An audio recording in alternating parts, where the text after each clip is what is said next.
क्या कोई हिंदू मक्का जा सकता है क्या? कब से जा सकता है? कभी नहीं गया और ना कभी जा सकता। आतंकवादी भी हो सकते हैं सर, कुछ भी हो सकता है। हम किसी को भी ऐसे उठा के नहीं बोल सकते कि जाओ तुम भी चल जाओ, इसके लिए कारण वेरिफिकेशन ये है कि वो अपना जिहाद फैलाने के चक्कर में वहाँ पे जाते हैं। और नमस्कार, मैं हूं प्रेम और आप देख रहे हैं उत्तराखंड का तेजी से उभरता हुआ चैनल यूके वाणी लाइव। उत्तराखंड की बात करें तो यहाँ पे 4 धाम है। देश विदेश और पूरे भारतवर्ष के लोग यहाँ पे अपनी मनोकामना लेके आते हैं। संतों ने मांग की थी कि जो भी गैर हिंदू 4 धाम यात्रा में आएंगे उनकी इंस्पेक्शन होनी चाहिए, उनकी जांच होनी चाहिए, जिसके लिए मुख्यमंत्री पुष्कर सिंह धामी ने भी हामी भर दी है। इसके लिए कुछ आम नागरिकों से राय लेते हैं। जो धामी जी के द्वारा 4 धाम यात्रा पे जो स्टेटमेंट आया है, सनातनी जो लोग वहाँ पे अपना प्रचार करते हैं, वहाँ पे पहुँचते हैं, तो उनका बिल्कुल सही मैं समर्थन करता हूँ उनके इस निर्णय का कि आने वाले समय में बिल्कुल इनका वहाँ पे जाना, हिंदुओं के तीर्थ स्थल पर जाना इनका बंद होना चाहिए। कारण ये नहीं है कि रोज़गार की वजह से वो लोग वहाँ जा रहे हैं, कारण ये है कि वो अपना जिहाद फैलाने के चक्कर में वहाँ पे जाते हैं और जिस वजह से हमारे धर्म को हानि होती है। मैं उनके लिए समर्थन करता हूँ, उनके इस निर्णय का समर्थन करता हूँ, मैं इनको सहयोग करता हूँ। मैं ये कहना चाहूँगा जो भी हमारे मुख्यमंत्री धामी जी का आदेश है वो अच्छा है और मतलब उस पर पालन होना चाहिए। दूसरा, अगर आप देखा जाए, देखिए क्या कोई हिंदू मक्का जा सकता है क्या? कब से जा सकता है? कभी नहीं गया और ना कभी जा सकता है। तो हमारे धार्मिक स्थलों में ये लोग क्या कर रहे हैं? आप अगर देखें, हमारी जो धार्मिक नगरी है हरिद्वार में ये 50% से ज़्यादा हो चुके हैं। क्या कर रहे हैं ये वहाँ पर? सिर्फ़ और सिर्फ जिहाद कर रहे हैं। ये मतलब 56-57 तरीके के जिहाद तो मैं सुन चुका हूँ और रोज़ एक नया जिहाद आ जाता है। तो ये इस तरह से अगर हम अपनी भूमि को भी नहीं बचा पाएंगे, जो जिसे हम देवभूमि कह रहे हैं, वहाँ पे नहीं बचा पाएंगे, तो फिर हमें कहाँ जाना होगा? यही मतलब अगर इसी तरह से चलता रहा तो कुछ दिनों बाद हम कश्मीर फाइल्स को जो है उत्तराखंड फाइल्स की तरह देखेंगे। मतलब कुछ दिनों बाद उत्तराखंड फाइल्स बनेगी और हमें ये देखना होगा।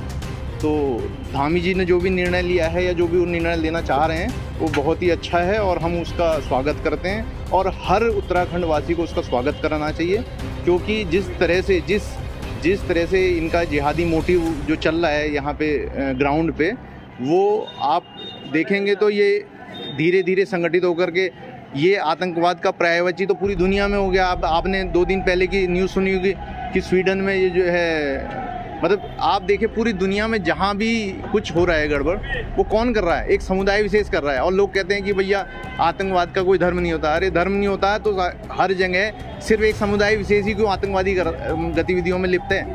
भाई हमारे धर्म में बहुत सारे हमारे धर्म के उपशाखाएँ हैं, सिख हैं, जैन हैं, बौद्ध हैं। आपने कभी सुना है कि कोई बौद्ध ने, किसी जैन ने कहीं पथराव कर दिया? सिर्फ और सिर्फ एक समुदाय विशेष क्यों करता है? और स्पेशली मतलब आप खुद झांकी अपने अंदर, हर हिंदू को देखना चाहिए। हमारी सनातन धर्म को धीरे धीरे हम खोते जा रहे हैं और इन लोगों को बढ़ावा मिलता जा रहा है। लोग, जितनी भी पार्टियां ये कहती हैं कि तुष्टीकरण की राजनीति हो रही है, जितनी भी पार्टियां तुष्टीकरण की राजनीति एक्चुअल में करती हैं वही मना कर रही हैं। वो कहती हैं भाजपा कर रही है, जबकि आप सभी को पता है। देखिए राजस्थान में इतना बड़ा कांड हुआ, वहाँ पे कोई एक्शन नहीं लिया गया। आज तक कोई FIR की फाइनल चार्जशीट तक दाखिल नहीं की गई। तो मैं तो इसमें धामी जी का स्वागत करता हूँ और ये बहुत ही अच्छा निर्णय है। और भाई साहब हमारे प्रकाश डालें इस पर। और देखिए इस देवभूमि को बचाने के लिए उन्हें निर्णय लेने पड़ेंगे।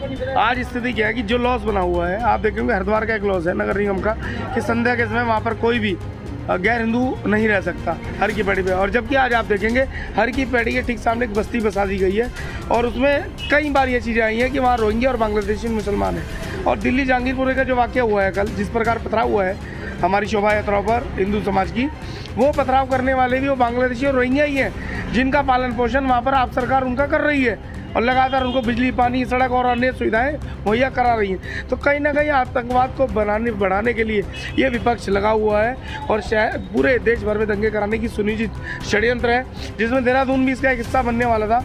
मुल्ला बिल्डिंग पर वहाँ पर भी ऐसी परिस्थिति हो सकती थी, लेकिन पुलिस की सूझबूझ के चलते और हमारी सूझबूझ के चलते उस टकराव को रोका जा सका। तो ये देवभूमि के लिए अच्छा सकारात्मक कदम। देखिए इस देवभूमि की पवित्रता को बनाने के लिए ये कदम पहले ही उठा लेने चाहिए थे। बहुत लेट हुआ लेकिन हमें वास्तव में पता था कि पुष्कर सिंह धामी इस देवभूमि की पवित्रता के लिए जो करेंगे वो वास्तव में वो सही होगा, अनुकरणीय होगा उन राज्यों के लिए जहाँ पर हमारे जो तीर्थ स्थल हैं वहाँ पर ऐसे लोग बाहर से आके कमा रहे हैं, जो वहाँ के स्थानीय नागरिक हैं उनके रोजगार पर प्रभाव पड़ता है, वहाँ के रहने वाले हजारों लोग उनके रोजगार को चलाने के लिए। लेकिन क्या हो रहा है, आप देख रहे होंगे कि नीचे से पलायन करके कोटद्वार हुआ, नेजियाबाद हुआ, बिजनौर हुआ, धामपुर, इस तरफ का एक मुस्लिम समुदाय जाकर वहाँ पर हमारे तीर्थस्थलों के आसपास बैठ रहा है और वहाँ पर अपने व्यवसाय, अपने रोजी रोटी को स्थापित कर रहा है, जबकि वहाँ के लोकल स्थानीय लोग रोजगार को तरस रहे हैं और वहाँ से पलायन कर रहे हैं। तो इस चिंता को देखते हुए मुख्यमंत्री जी ने जो इम्प्लीमेंट किया बहुत अच्छा किया और करना चाहिए इसे, जबकि अभी तो सिर्फ महामंडलेश्वरों का कहना है, संतों का कहना है, लेकिन वो उसको लागू करेंगे शीघ्र अतिशीघ्र और हमें भी यही उम्मीद है। बिल्कुल ये बात सही है कि सभी का जो है मन है दूसरे धर्मों के धार्मिक स्थल देखने का, लेकिन आप देखिए वेरिफिकेशन भी बहुत ज़रूरी है। हम किसी को भी ऐसे उठा के नहीं बोल सकते कि जाओ तुम भी चल जाओ। इसके लिए वेरिफिकेशन ज़रूरी है कि वो बंदा जो है कहाँ से आया, क्या उसका पिछले हिस्ट्री रहा है, किस जगह से वो बिलोंग करता है, ये सब देखना ज़रूरी है। क्योंकि अगर किसी भी चीज़ में, मैं सिर्फ हिंदुओं के बारे में नहीं कहूँगी बल्कि मुसलमान के भी जो भी उनके तय या ईसाई वगैरह जो भी उनके धार्मिक स्थल होते हैं, वहाँ पर अगर कोई भी किसी और समुदाय का व्यक्ति जाता है तो उसको जो है वेरिफिकेशन उसका होना ज़रूरी है कि वो कोई भी ऐसी चीज़ ना करे या कोई भी ऐसी हरकत ना करे कि जिससे जो है दूसरे धर्मों के लोगों पर जो है आहत हो उनकी जो भावनाएं होती हैं। मुझे लगता है कि जो भी ये फैसला लिया गया है कहीं ना कहीं सही है, क्योंकि जैसे देखा जाए तो देश भर में हम इतने दिनों से जो भी है हिंदू मुस्लिम ऐसी कोई लड़ाइयाँ सुन रहे हैं, इनके दंगे फसाद सुन रहे हैं, तो कहीं ना कहीं देखा जाए तो चार धाम यात्रा जो एक बड़ा पर्व टाइप्स माना जाता है कि देखा जाए तो हिंदुओं का जो एक अटूट विश्वास है चार धाम यात्रा को लेकर, तो उस पर किसी प्रकार की कोई जो बुरी नज़र मैं कहूँगी इस पर वो ना पड़े या कोई दंगे फसाद ना हो। तो इसके लिए मुझे लगता है वेरिफिकेशन होना ज़रूरी है कि कुछ भी कोई गलत घटना ना हो जिसके लिए ना सिर्फ हिंदू बल्कि जो दूसरे समुदाय हैं उस पर भी कोई जो है सवाल ना खड़े हो सके। मैं कहना चाहूँगी कि जिस तरीके से जो मुख्यमंत्री जी ने कहा है कि जो ये है चार धाम यात्रा, क्योंकि हिंदुओं का एक बहुत बड़ा पर्व है, उस पर जिस तरीके से उन्होंने कहा है कि जो गैर हिंदू है उनको पुष्टिकरण किया जाएगा, तो ये कई हद तक सही है। क्योंकि मुसलमान समुदाय के अलावा भी जो अलग समुदाय हैं उनका भी पुष्टिकरण होना चाहिए, क्योंकि कई तरीके के दंगे फसाद जो देखे जा रहे हैं सामुदायिक तौर पर तो काफ़ी बढ़कर सामने आ रहे हैं। इसलिए जो पुष्टिकरण है उसका जो उन्होंने फैसला लिया काफ़ी हद तक सही है। सर सही है, बिल्कुल सही है। सर ऐसा हो सकता है कि जो गैर हिंदू नहीं है, कहीं और से उधर से आए हैं, आतंकवादी भी हो सकते हैं सर, कुछ भी हो सकता है, तो इसलिए सबका वेरिफिकेशन होना तो बिल्कुल सही बात है सर। सर वेरिफिकेशन होना चाहिए, पता चलेगा कितने लोग आए हैं और कौन कहाँ से आया है। इस वजह से मतलब ऐसा नहीं कि अगर कोई गैर हिंदू आ रहा है उसका मतलब पर्सनल एजेंडा कि मुझे भी बाबा के दर्शन करने, तो उसके लिए भी इतना करा जाएगा, वो तो दिक्कत है ना।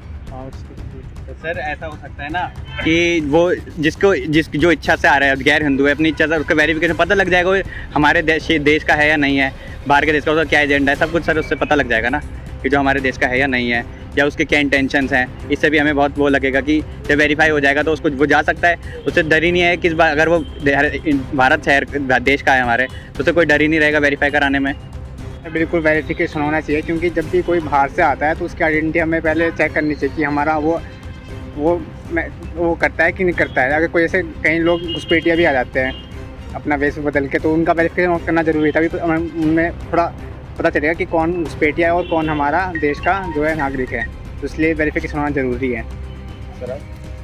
ये तो ज़रूर होना चाहिए वेरिफिकेशन, क्योंकि आप कोई भी अपराध करने के लिए आए हो, इस बात के लिए बहुत ज़्यादा ज़रूरी है। वैसे ही आजकल इतने सारे केसेस हो गए हैं, राइट्स वगैरह बढ़ रहे हैं, तो इसलिए होना चाहिए। इलाकों में ज़्यादातर ऐसे केस निकलते हैं जिसमें कि कहीं जगह अटैक हो जाता है, कहीं कुछ हो जाता है, कहीं घुसपैठिया आते हैं, तो ज़्यादातर मामलों में ज़्यादा ऐसा केस होता है, तो वेरिफिकेशन ज़रूरी है।